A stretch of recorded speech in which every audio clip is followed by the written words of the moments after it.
Nous sommes le 11-11-2022, le 11 novembre évidemment 2022. Forum des rédactions démarre. Les débatteurs sont déjà dans ce studio. Deux sujets à aborder puisqu'ils continuent de faire couler beaucoup d'encre et de salive. Je parle donc du quitus fiscal.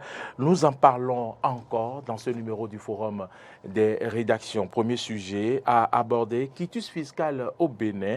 Seul le parti Les Démocrates visé. C'est une interrogation à laquelle mes débatteurs vont répondre sur ce plateau. Et puis, nous allons également parler des législatives de 2023.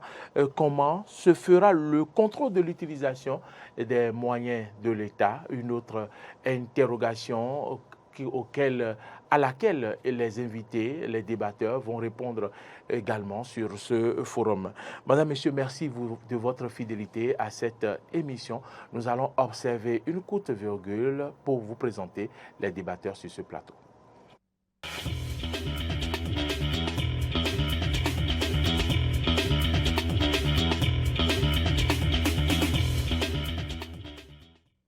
À ma gauche, Carlos Oussougan, bonjour. Oui, bonjour amis téléspectateurs.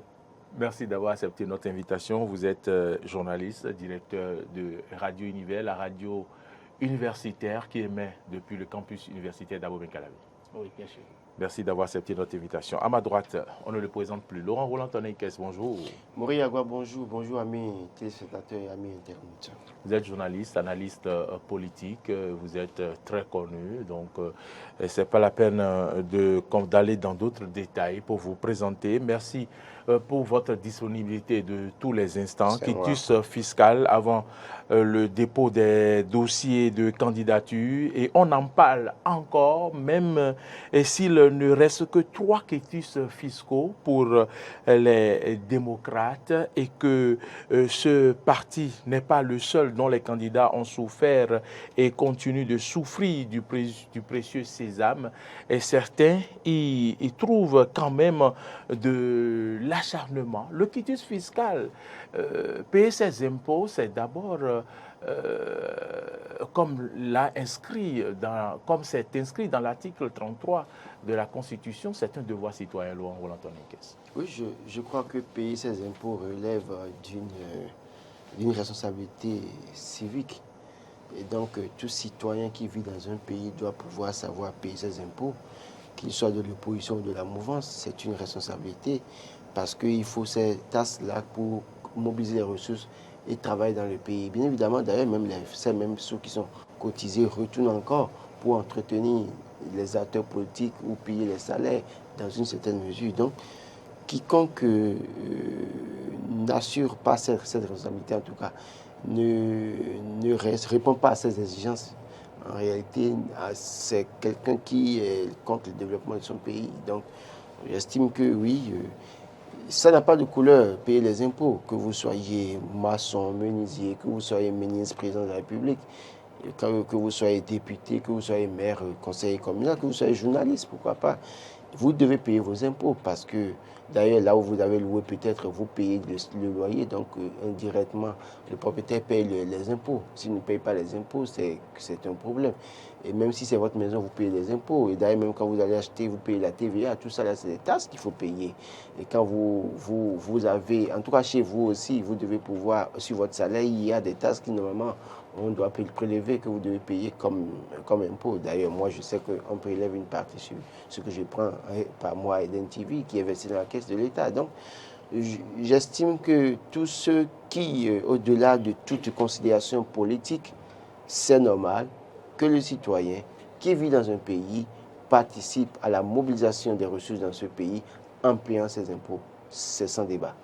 Quitus fiscal, Laurent Roland l'a dit, c'est sans débat, il faut payer ses impôts. Carlos Oussougan, certains quand même disent que cette pièce est fabriquée à dessein pour donc bloquer certains partis politiques, les partis de l'opposition. Est-ce que vous êtes de cet avis? Je crois que c'est des idées reçues, des clichés et que dont les Béninois ont eu droit depuis un certain moment, parce que quand il s'agit des élections, je ne vous apprends rien concernant tant, on ne parle même pas de quitus fiscal. C'était l'autre exemple que la Cour constitutionnelle avait introduit dans les dossiers de l'État, qui avait fait polémique pour les élections en 2019. Vous parlez du parrainage? Parrainage, je parle de cette autre pièce-là que la Cour constitutionnelle a ajouté. Bon, certificat de conformité. Certificat de conformité, j'y arrive. C'était ça qui avait fait polémique et autres. Maintenant, quand il s'agit de quitus fiscal, je crois que il est de bon ton, il est de l'entendement humain, il est de l'exemplarité d'un bon citoyen que de s'acquitter de ce devoir qui est l'impôt, parce que nous sommes un pays hautement fiscal. Je ne vous apprends rien en le disant comme ça. Donc, un bon citoyen qui aspire à des postes de responsabilité, ce qui lui revient de faire d'emblée, c'est d'abord être à jour vis-à-vis du fisc national. Maintenant, quand ça entre dans le domaine politique, c'est vrai que si on peut avoir référent tout ce qui s'est passé. Est-ce que ça entre dans le domaine politique ou ce sont les politiques qui font entrer cela dans le domaine politique? Si vous vous acquittez de vos impôts, ça ne va pas venir dans le domaine politique. Je parle d'entrer en politique ici parce qu'aujourd'hui, on fait le débat. Lorsqu'on veut en faire usage en politique. On fait le débat parce que le quitus fiscal, ces hommes politiques doivent l'avoir pour pouvoir aller aux élections. Donc, c'est pour ça, d'ailleurs, on fait le débat. Donc, pour moi, dans un domaine politique, si des erreurs comme ça doivent frapper des hommes politiques, je dirais que ça ne fait pas sérieux. Ça ne donne pas cet exemple-là à la population qui, toujours, parce qu'on a toujours dit dans ce même studio qu'il faudrait que les élections prochaines soient une fête. Donc déjà, les gens qui ne payent pas les impôts permettent ou contribuent à ce qu'il manque peut-être du sel pour préparer, pour cuisiner cette fête-là qu'on a toujours revendiquée ici. Donc, étant un citoyen lambda, normalement, on devait s'acquitter de ce devoir, parce que nous sommes un pays fisc et totalement fiscal. Donc, c'est une nécessité pour chaque Béninois de payer. Maintenant, quand on est homme politique, on doit donner l'exemple. Si on doit attendre au dernier moment pour commencer par courir parce qu'on n'avait pas à payer ces impôts, je crois que ça ne fait pas sérieux. Il y a de quoi à faire le débat. Il y a de quoi à faire le débat, vous l'avez dit, mais quand même, on revient de loin lorsqu'on sait qu'avec tout ce qui a été dit sur les réseaux sociaux, le directeur général des impôts qui a été obligé d'effectuer une sortie pour faire des explications, pour montrer que ce n'est pas orienté vers un parti spécifique et tout, de 150 candidats, je pense, on est venu maintenant à 3. Il ne reste que 3 quitus fiscaux pour les démocrates, Laurent Roland, Tony Kess. Mais ils ne sont pas les seules personnes concernées. D'autres personnes ont été retenues parce qu'ils n'ont pas pu s'acquitter de leurs impôts. Je voudrais nommer l'honorable Nazer Sado, par exemple. Oui, je crois que oui. D'abord, quand on regarde ce que vous avez mis comme thème, c'est que seul le Parti des démocrates visé. Je peux dire que oui, ce n'est pas que les démocrates sont divisés. Ce qu'on a toujours dénoncé ici, c'est d'éviter que le quitus fiscal soit un instrument politique pour contribuer, pour être constitué en barrière pour certains courants politiques. Et donc, mais quand on finit de faire ce débat pour dire qu'on ne voudrait pas que le quitus fiscal soit un instrument politique, c'est normal que oui, les démocrates, qu'ils soient de l'opposition ou pas, de toute façon, et qu'ils aspirent en tout cas à être députés, les députés étant payés aux frais du contribuable, sont censés montrer l'exemple en s'acquittant de ce qu'ils doivent à l'État béninois. Oui, quand on regarde un peu, on est parti de 150 déjà avant le dépôt des dossiers. Le jour d'un dépôt des dossiers, il restait 17 quitus fiscaux. Après, ils ont pu avoir 5 ans. Puis après, on a eu 12. Et après les 12, on en est à 3 qui manquent aujourd'hui. C'est une avancée assez notable. Mais la loi est claire là-dessus. C'est que quand vous manquez d'un seul quitus fiscal, cela suffit seulement à invalider votre liste. Donc, les démocrates aujourd'hui sont en difficulté. C'est là où on peut peut-être se poser la question de savoir pourquoi les gens peuvent avoir l'impression que les démocrates étaient visés. C'est tout simple. Parce que quand on regarde un peu et qu'on écoute les uns les autres, la loi dit clairement que quand vous faites la demande de quitus fiscal, c'est 15 jours après que la direction générale des impôts vous donne une suite en vous faisant des notifications en une seule fois. Et que quand vous satisfaites aux exigences de cette notification, c'est que 112 heures après, vous avez votre quitus fiscal. Mais il y a que parfois, c'est vrai que c'est les démocrates qui ont souvent pris la parole pour parler, il y a d'autres courants politiques qui n'ont pas les quitus fiscaux. Bien évidemment, on parle de MPL, Mouvement Populaire de Libération, de Expérience TB, qui disait sur le plateau de la télévision nationale, il y a quelques jours, que lui-même, en tant que président de MPL, n'avait pas encore son quitus fiscal.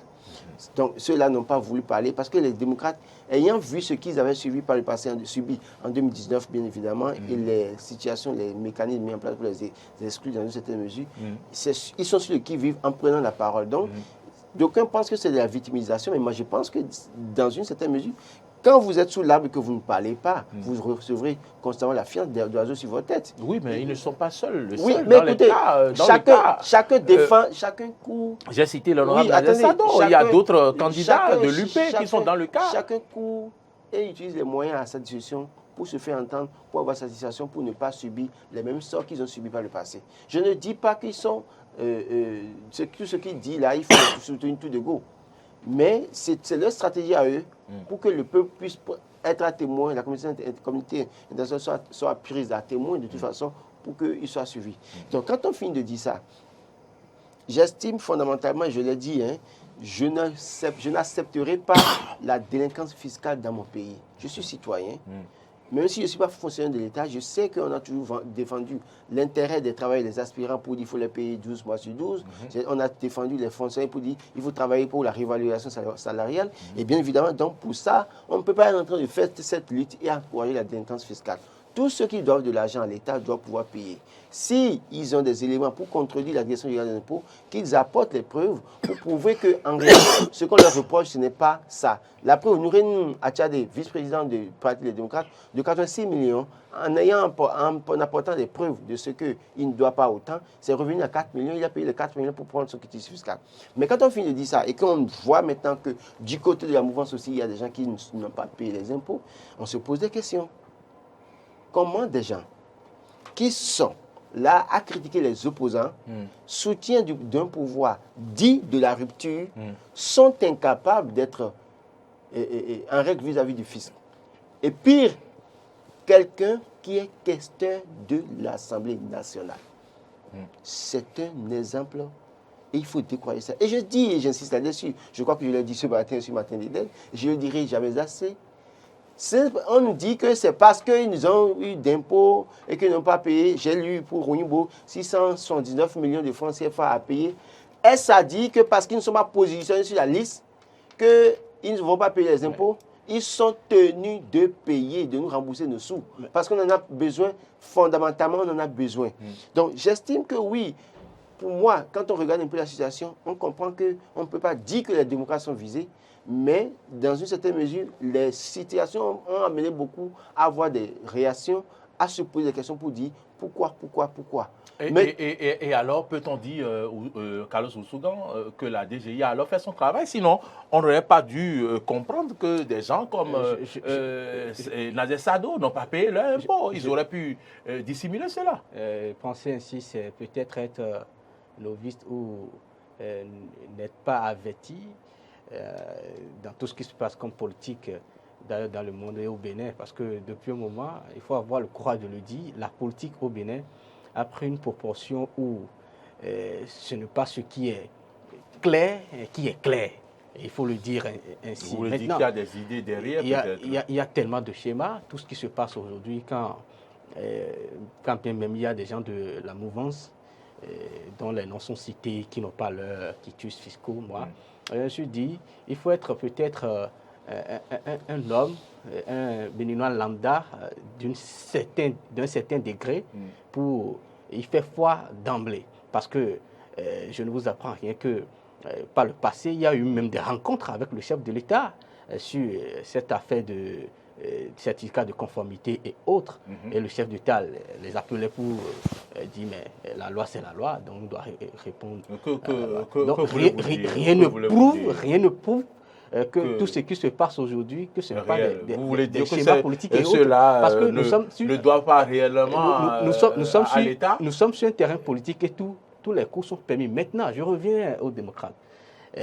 Tous les coups sont permis, vous le dites, mais aujourd'hui la preuve est là. D'ailleurs, le Béninois libéré l'a titré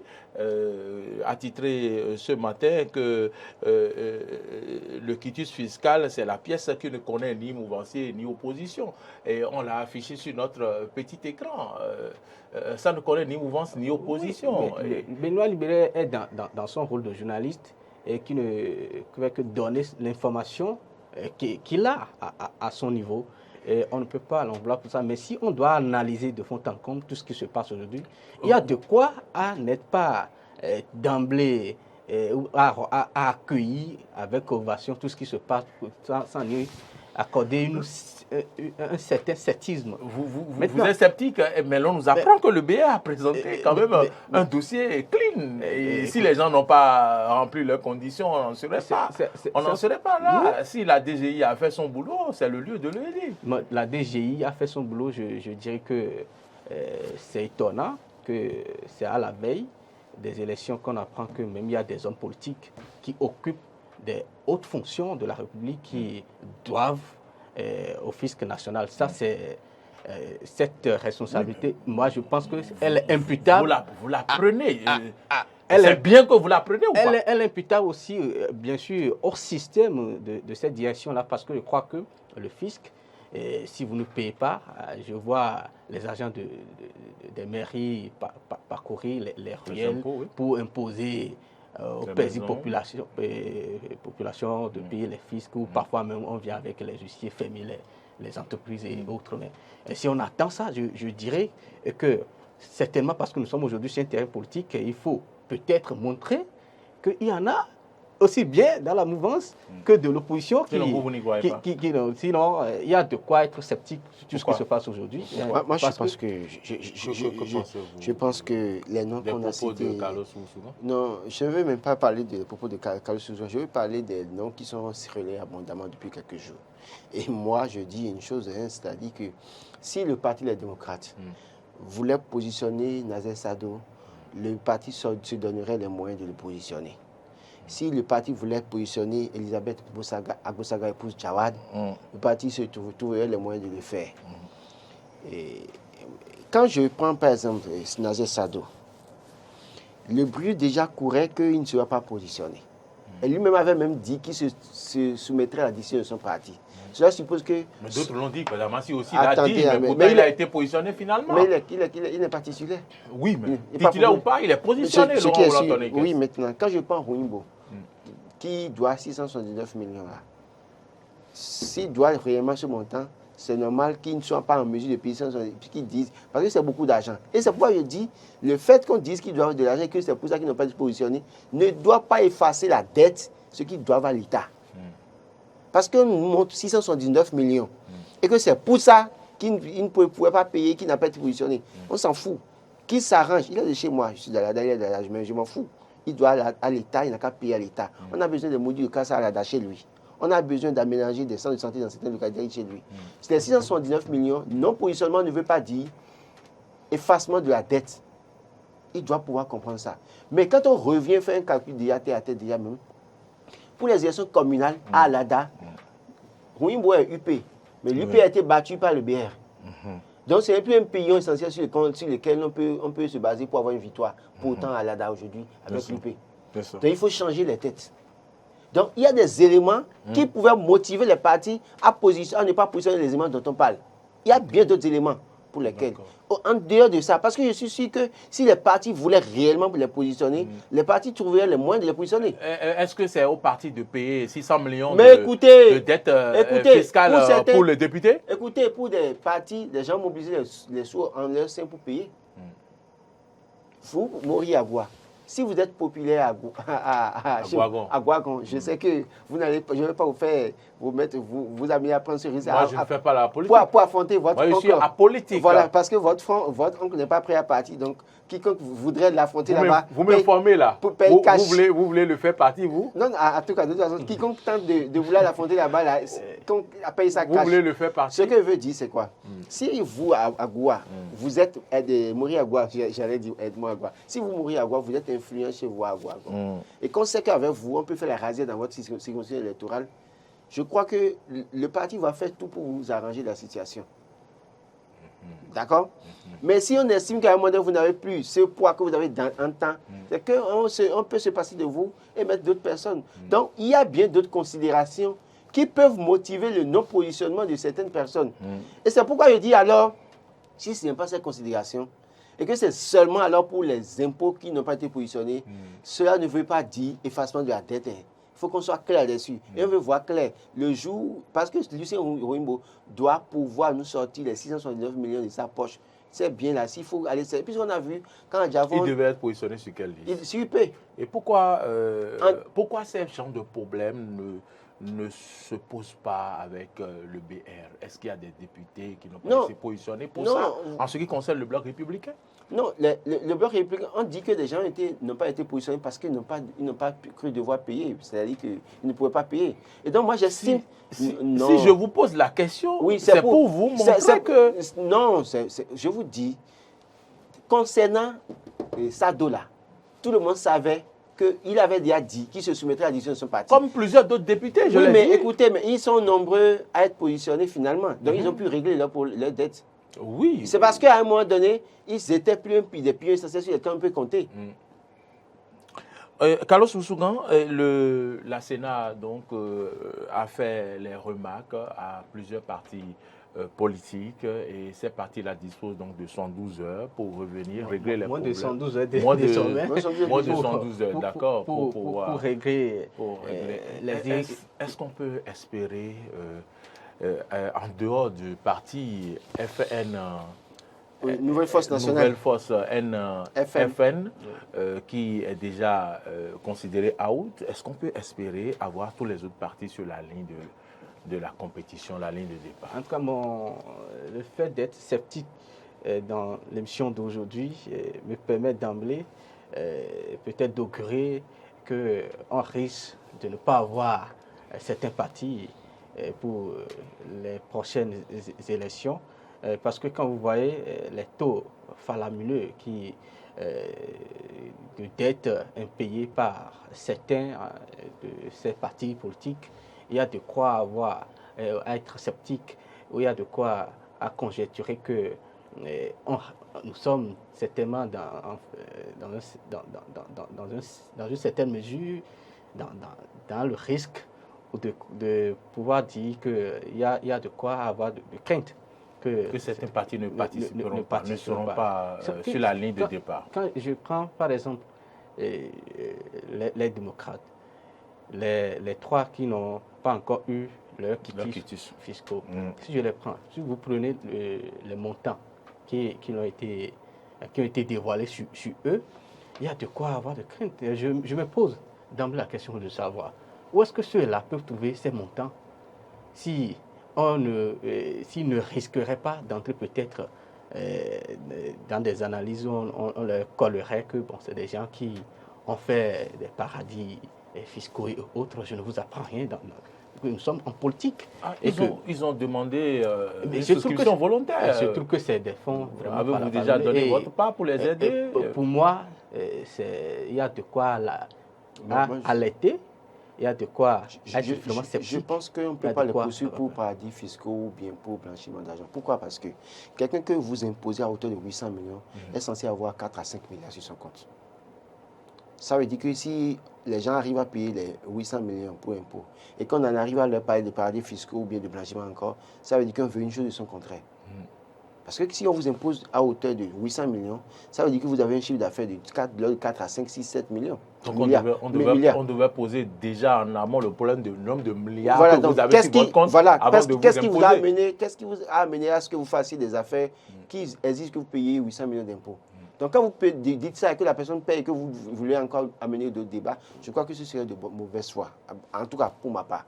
Mais je pense que dans une certaine mesure, les moyens ne devraient pas manquer à ces leaders politiques. Ils doivent avoir des soutiens pour s'arranger, pour payer. Toujours est-il que quand on prend, on a dit de 89 millions, avec les calculs, les reprises et les réclamations, ils en sont arrivés à 4 millions qu'il a payé.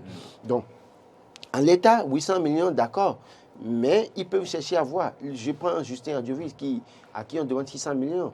Oui, lui, il a été député sous Boniaï. C'est les gens qui étaient tout heureux sous Boniaï, bien évidemment. Donc, c'est pas peut-être qu'ils ont eu des marchés par le passé qu'ils ont exécutés. Je ne sais pas trop, je dis n'importe quoi. Mais je dis une chose, et je suis formel là-dessus. Quand vous devez de l'argent à l'État béninois, vous devez payer. Je ne veux pas connaître votre couleur politique. Que vous soyez démocrate ou du mouvement MPL, que vous soyez FCB, UPR, je ne sais quoi, UPR ou UBR ou FCB ou UDBN ou Moël Bénin, je ne vous calcule pas. Votre couleur politique ne m'intéresse pas. Ce qui m'intéresse, comment contribuez-vous à la mobilisation des ressources de votre pays? Est-ce que vous répondez alors à la dernière question? Est-ce que tous ces partis-là seront sur la ligne de départ? Les démocrates ont 112 heures déjà, il y a déjà 24 heures qui passent déjà. Déjà, il y a un problème de CA, 800 millions, 600 millions, et je ne sais quoi, ça fait un peu plus de, autour de 1 milliard, autour de 1,5 milliard. Et donc, il faut passer à des écritures financières, c'est-à-dire qu'un virement ou un chèque. Un positionnement de chèque dans une certaine mesure pour que l'argent soit payé. Et on sait que quand ça se fait, c'est 112 heures. Donc, dans une certaine mesure, depuis qu'ils ont reçu la notification depuis lundi, ils auraient pu commencer par le faire déjà. Parce qu'au thème des 112 heures de la Sénat, la Sénat va statuer sur ceux qui ont amené les pièces qui manquent. Il me semble que le rendez-vous, c'est mardi, non? Voilà. La Sénat va statuer sur les pièces qui manquent et maintenant trancher. La loi est claire. En cas de non-satisfaction des exigences, 12 heures après, la Sénat tranche. Donc, s'ils n'arrivent pas à montrer leur quitus fiscal avant les 112 heures, ça pose un problème, ils peuvent être disqualifiés. Et ce n'est pas eux seuls. Il y a d'autres formations politiques. On nous apprend qu'il y a au niveau de l'Union progressive, je crois qu'à ce niveau, ils n'auront pas ce problème. Ils sont au pouvoir, ils ont tous les moyens, ils ont les leviers pour régler leurs problèmes. Je crois que si c'est pour payer là, ils ne vont pas. D'abord, il y a même le financement des partis politiques, ils ont leur financement. Ils ont le financement des partis politiques, donc ils ont de l'argent dans leur caisse. FCB aussi a de l'argent dans sa caisse. Donc, je crois qu'à ce niveau, ceux-là n'ont pas pour autant de problèmes. Vu d'ailleurs même que les montants certainement qui ont été demandés à certains parmi eux, c'est certainement ceux qui doivent s'arranger. Moël Bénin, bien évidemment, eux, ils n'ont pas de moyens, mais c'est-à-dire ils doivent se débrouiller. Qui voyage ménage sa monture. L'UDBN, bien évidemment, doit se préparer aussi également. C'est-à-dire que les responsables de l'UDBN doivent s'arranger pour payer. Si les gens n'ont pas le quitus, s'arranger pour payer. Mais toujours est-il qu'il y a 3 partis qui ont une situation atténuante. FCBE, bon, RBR déjà s'en sort déjà, mais UPR et FCBE ont les financements publics. Donc, ils doivent pouvoir s'arranger pour payer l'argent pour les militants qui ne sont pas en règle. Mais toujours est-il qu'en l'État, s'ils ne font pas très attention, on peut en arriver à avoir des listes invalidées mardi prochain. Et ce serait dommage. Ce serait dommage, comme l'a dit Carlos Sousougan, qu'il faudrait que les élections soient une fête. Le peuple espère revivre ces moments de fête connus jadis, mais oui, ainsi comme le dirait l'autre. On va aborder le deuxième sujet de ce forum des rédactions qui concerne bien évidemment les législatives de 2023. Comment se fera le contrôle de l'utilisation des moyens de l'État? Nous avons appris que le gouvernement donc a interdit que les candidats qui sont membres du gouvernement n'utilisent les moyens de l'État pour faire campagne. Quand on parle des moyens de l'État, Carlos Sousougan, la première chose qui vient à l'esprit, c'est donc les véhicules. Mais ce n'est pas que ça. Nous disons qu'il faut donc définir ce qu'on qualifie par moyens de l'État. Moyens de l'État, c'est tout ce qui appartient à l'État.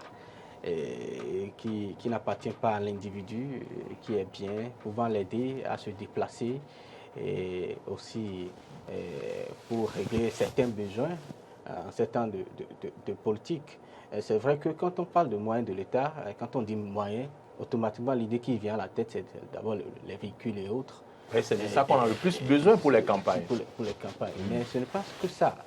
Quelqu'un peut-être qui va dans une mission à Parakou, on faisait le débat tout à l'heure en off, quand vous aviez abordé ces aspects-là que je trouve très importants. Quelqu'un peut-être qui va en mission à Parakou, qui fait escale à Zobodomé pour voir la famille qui a déjà politique qui a déjà mobilisé. Je crois que les missions doivent être strictement contrôlées et que de façon scrupuleuse, ces missions n'entrent pas dans la politique.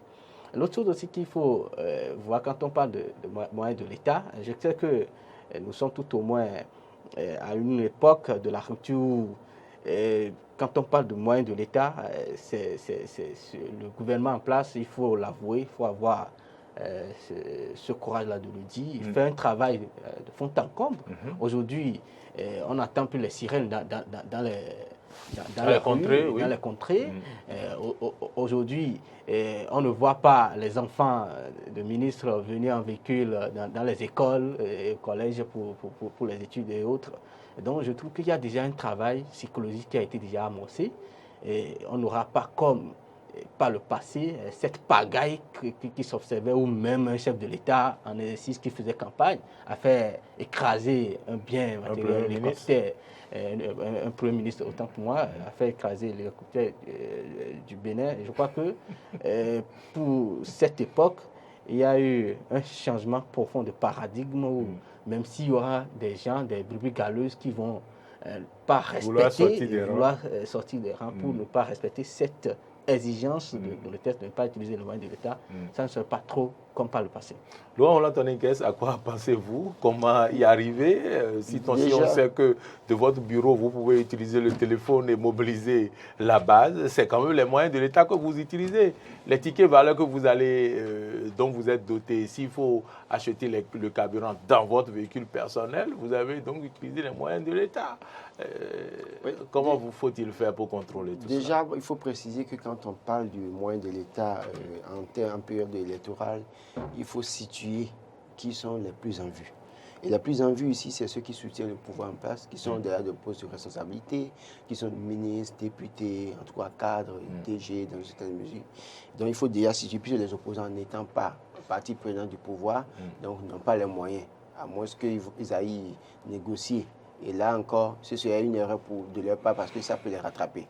Et donc, ce dont on parle, c'est UTBN qui a des éléments au sein du pouvoir, Moël Bénin, UPBR, BR, et puis voilà. Donc, ces gens-là, ce qui se passe, ce dont on parle, s'adresse à ces personnes.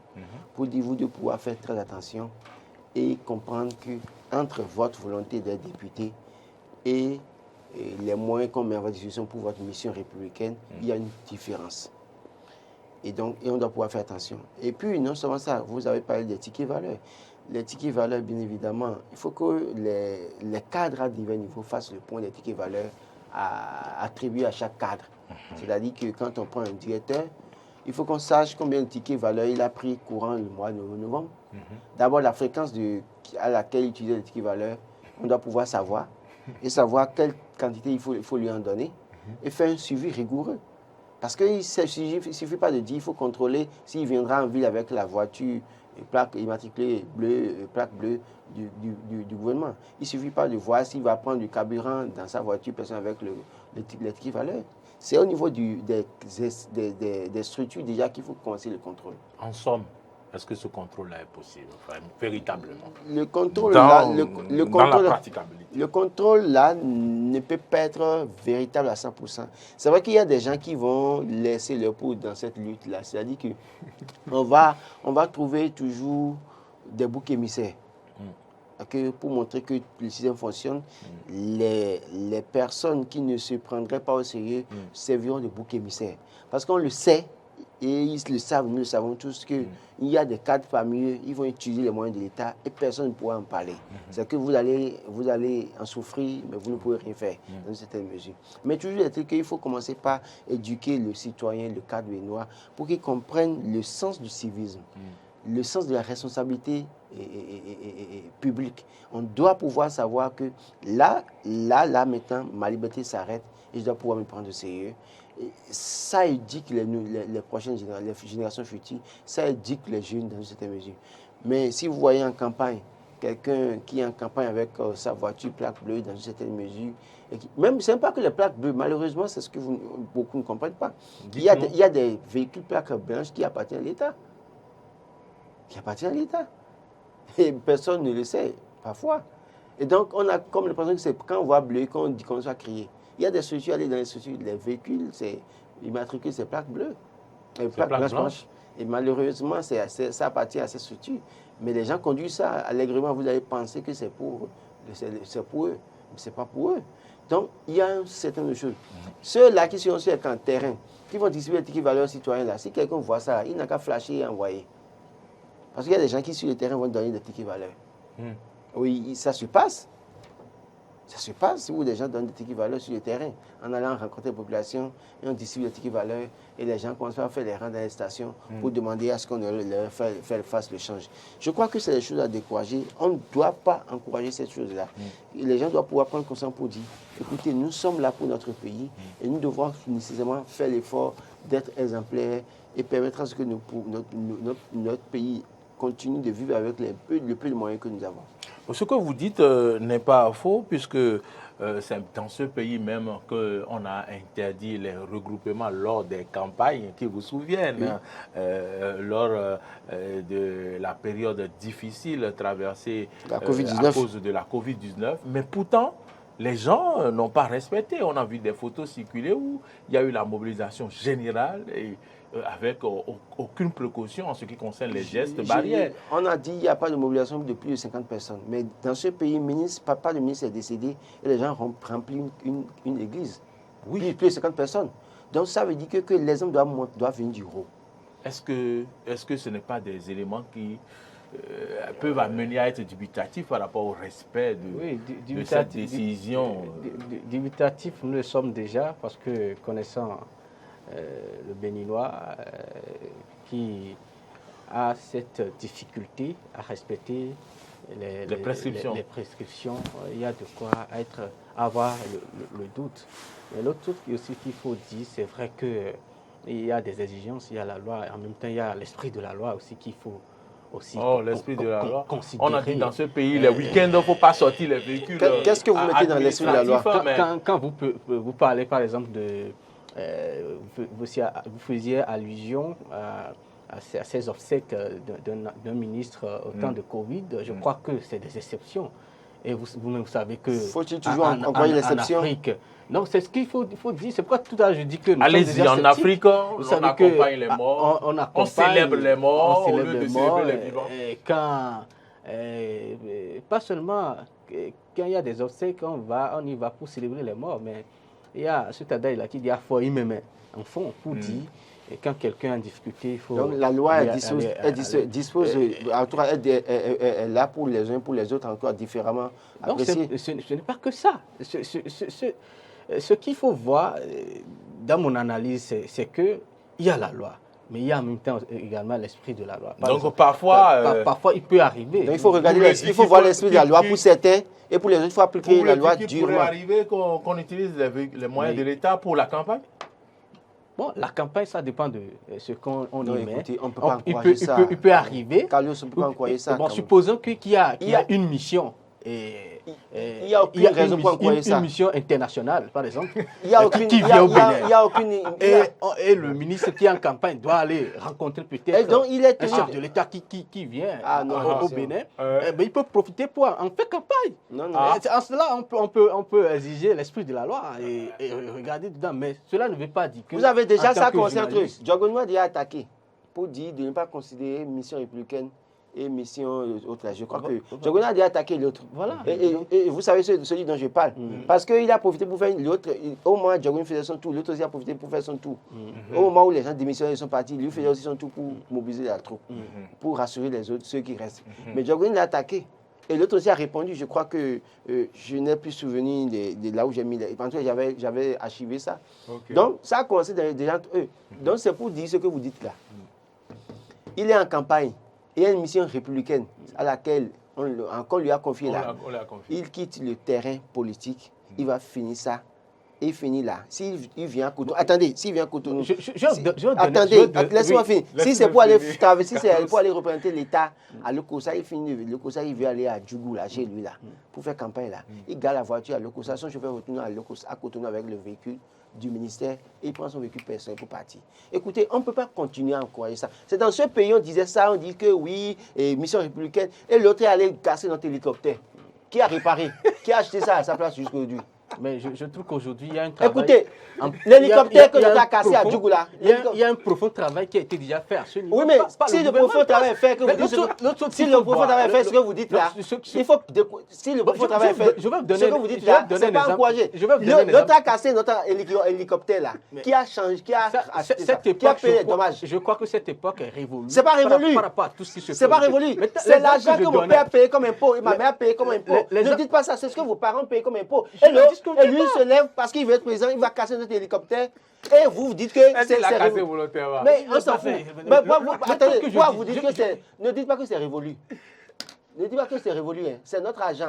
Il aurait pu mourir dans cet accident d'hélicoptère. Je dis quoi? Je dis dis c'est pour ça qu'on peut être compatissant un peu avec lui. Pardon.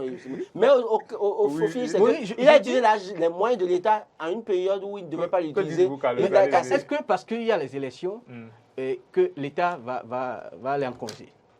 Que l'administration ne va plus tourner. Mais c'est à vous de répondre aux questions. D'ailleurs, c'est des questions qu'il faut se poser. Puisque vous en parlez, Carlos, pendant que les campagnes vont, pendant le démarrage des campagnes, faites un tour dans les bureaux si vous allez voir encore tous les agents en poste. Ils iront en campagne. Carlos, et ça qui empêche les je ne suis pas d'accord avec vous. Il y a une hiérarchisation. Donc vous voulez des rôles. Écoutez, le ministre n'est pas là. Le ministre n'est pas là. Il y a le directeur de cabinet. Le directeur de cabinet n'est pas là. Il y a le DAC. Le DAC n'est pas là. Il y a le secrétaire général. Je vous en prie, dans les ministères, il y a une mémoire. On ne peut pas dire parce qu'il est en campagne et que l'administration n'est pas au ralenti. Mais écoutez, ce qui veut dire il délègue ses responsabilités à quelqu'un d'autre. On peut être en période de campagne, non, il y a une mission, peut-être je prends un exemple, qu'il y a les agriculteurs, je prends un exemple. Pourquoi les ministres, pourquoi les intérims sont assurés? Il y a peut-être une situation où le ministre va pour profiter. Pourquoi les intérims sont assurés? Carlos, pourquoi les intérims sont assurés? Les agriculteurs. D'emblée, quand on va voir, on dira que c'est de la campagne et autres. Mais au fond, il y a la mission républicaine. Ce que vous dites, si encore vous appelez là, c'est alors encourager le déséquilibre. Si le ministre de l'Agriculture est candidat, d'accord, pour être député chez lui à Kpamouyan. Et il y a problème. Attends, laissez-moi finir. Première chose, ce n'est pas pour rien que dans le ministère, il y a un ministre DC, DAC, SG et les directeurs techniques. Ça veut dire que quand le ministre est en mission parfois, là, qui il envoie le DC, non? Attendez. Je peux vous poser une question. Attendez, quand le ministre est en mission, là, il envoie le DC, non? Ou bien il y a un ministre intérimaire, non? Pourquoi est-ce qu'alors, en réalité, quand il est en campagne, là, vous voulez qu'il profite de la campagne pour aller faire son show? Non, il n'a qu'à envoyer le DC faire le travail. Il n'a qu'à demander au gouvernement d'envoyer un ministre intérimaire pour faire le travail. Parce que ce que vous dites là, c'est encourager le déséquilibre. Il faut qu'ils aillent sur le terrain à niveau, en tout cas, à leurs propres frères. Non, à moyens égaux. Oui. Et que là, maintenant, le ministre enlève sa casquette de ministre, là, il vient sur le terrain comme un candidat, qui ne profite pas de la situation en tant que ministre pour faire une campagne. C'est l'État qui lui a confié cette responsabilité. Et là, il aspire à une autre responsabilité, autre que ce qu'on lui a confié. Alors, il se détache de ça pendant un moment, et quand il finit de faire sa campagne, il revient. Donc, on ne peut pas continuer à encourager ce déséquilibre dans une certaine mesure. J'estime que le ministre qui est candidat doit confier la responsabilité au directeur de cabinet qui répond directement après lui. Ou le DAC, ou le secrétaire général, qui est la mémoire du ministère qui continue de travailler, malgré tout. Et d'ailleurs, c'est ceux-là qui font d'ailleurs le gros lot. Donc, si quelqu'un a sur un poste politique et qui veut avoir une ambition politique, qu'il se détache d'abord pendant un moment. Parce que ce que vous dites là, je conviens parfaitement. À l'avenir, si vous dites ce que vous dites là, si on doit accepter ça, à l'avenir, tous les ministres là, quand il y aura des descentes sur le terrain là, ils vont programmer tout ça, la reprojeter dans la période électorale. Et profiter pour dire qu'ils sont en train de travailler, sachant qu'ils sont en train de faire campagne. C'est ça, moi, je ne veux pas encourager. En fait, ce que je dis aussi, il faudrait que ça soit clair dans la tête aussi de nos téléspectateurs, c'est quoi? C'est pas parce que nous sommes en période de campagne que d'emblée qu'on voit un véhicule plaque bleue, un cadre de l'État en mission, qu'on va lui coller. Déjà que il faut ça. Non, mais si le cadre arrive sur un lieu de meeting avec le véhicule de l'État, le véhicule de fonction, la part des choses, parce que aujourd'hui nous avons une population très dynamique en termes de tout ce qui est information. En termes de préjugés, il faut dire, c'est pas information, c'est les préjugés. Des préjugés. Donc l'autre chose qu'il faut voir, je suis conscient. Et je pense que c'est d'ailleurs normal qu'en temps de campagne, qu'il ne faudrait pas utiliser les moyens de l'État. Parce que les moyens de l'État ne sont pas là pour des campagnes. Nous sommes unanimes dessus. Mais ça peut arriver qu'il y ait coïncidence. En ce moment, j'invoque, j'appelle. Je refuse la coïncidence. Ça peut arriver à ce qu'on évite les coïncidences. Je refuse la coïncidence. Oui, c'est-à-dire, quand ces campagnes là-bas, il n'y a pas de raison qu'il se pointe là-bas avec un véhicule de l'État pour dire qu'il est en mission. Je suis désolé. Est-ce que vous souhaitez... Une fois qu'il y a un candidat là, une fois qu'un DG, d'accord, un directeur général d'une agence ou bien d'une direction, en tout cas, est en campagne, son adjoint est au travail. Bon, et partout il est censé aller pour prendre la parole, c'est son adjoint qui va prendre la parole. Si c'est un ministre, c'est un décès. On ne va pas le voir prendre la parole pendant la campagne sous prétexte. Encore que c'est dans sa circonscription électorale, non et non. Ça va, c'est un déséquilibre. Permettez aux gens de se mesurer aux autres. Supposons que la mission même, c'est son directeur de cabinet qui est allé dans cette mission pour lui et qui a les attributs de l'État. D'emblée, quand on voit le décès, on voit l'image du ministre. Mon cher, on peut lui dire, voilà. Tous les Béninois ne connaissent pas les décès. Encore que même les députés que vous avez élus. Donc ça peut arriver qu'on voit ces décès en mission. Tous les Béninois ne connaissent pas les décès. Encore que même donc en ce moment, il ne faudrait pas qu'il y ait confusion. On pense que bon, parce que c'est la période électorale, c'est la campagne. Vous m'avez amené à vous donner notre prénom. Vous savez, les Béninois ne connaissent pas tous les décès. Le décès est un cas technique, il vient sur un travail pour faire son travail, il retourne au bureau. D'accord? Encore que les députés que vous avez élus là, les gens ne connaissent même pas au point où ils peuvent connaître les cadres dans les ministères. Donc le cadre du ministère qui va sur un terrain pour faire son travail, il travaille de façon technique, il retourne chez le bureau. Mais les ministres, on les connaît. On les connaît aujourd'hui. C'est peu probable qu'un Béninois te dise qu'il ne connaît pas tel ministre. On connaît les ministres parce qu'ils sont censés prendre la parole, on les connaît dans une certaine mesure. C'est de ça que je dis un ministre candidat se détache de la responsabilité pendant un moment et il peut notamment aller faire son travail ainsi, aller signer les documents. D'accord? Il peut, les week-ends, s'il a le temps, aller régler les questions courantes, d'accord? Essayer d'étudier les dossiers courants et rentrer chez lui. Mais quand il veut, là, dans la période là, il doit pouvoir se détacher. Et s'il doit être représenté sur un terrain ou une activité, c'est son décès. Si le décès est indisponible, le DAC, si le DAC est le secrétaire général, ou bien il désigne quelqu'un, cadre de ministère. Voilà, il désigne un cadre de ministère pour le faire. On ne veut pas les voir sur le terrain sous prétexte que c'est eux ministres. Non. S'ils veulent ça, ils n'ont qu'à annuler leur candidat. Ils auraient pu refuser d'être candidats. Ils auraient pu démissionner aussi. C'est tout simple. Oui. Moi, il ne faut pas parce que si vous continuez à encourager des trucs comme ça... C'est pas que je les encourage. Mais quand vous dites je suis en train de faire de voir les implications et les implications. Parce que vous avez... Il est en train de voir les implications et les implications. Donc, c'est comme ça. Parce que quelqu'un va encore prendre notre voiture, 4x4 à coups de millions, aller casser, on va dire que c'est... Vous allez me dire après que c'est révolu. On va finir ce débat tout en évoquant un autre problème. Mais pendant la période électorale, les bureaux se vident et c'est une réalité. Les cadres, puisqu'ils doivent montrer à leur ministre qu'ils travaillent, qu'ils soutiennent leur ministre et tout, pour avoir de promotion ou du moins pour qu'on puisse les confirmer à leur poste, ils rentrent aussi en campagne et les bureaux sont vidés. Comment régler ce problème? Je crois que c'est une réalité qu'il ne faut pas encourager parce qu'on est cadre avant d'être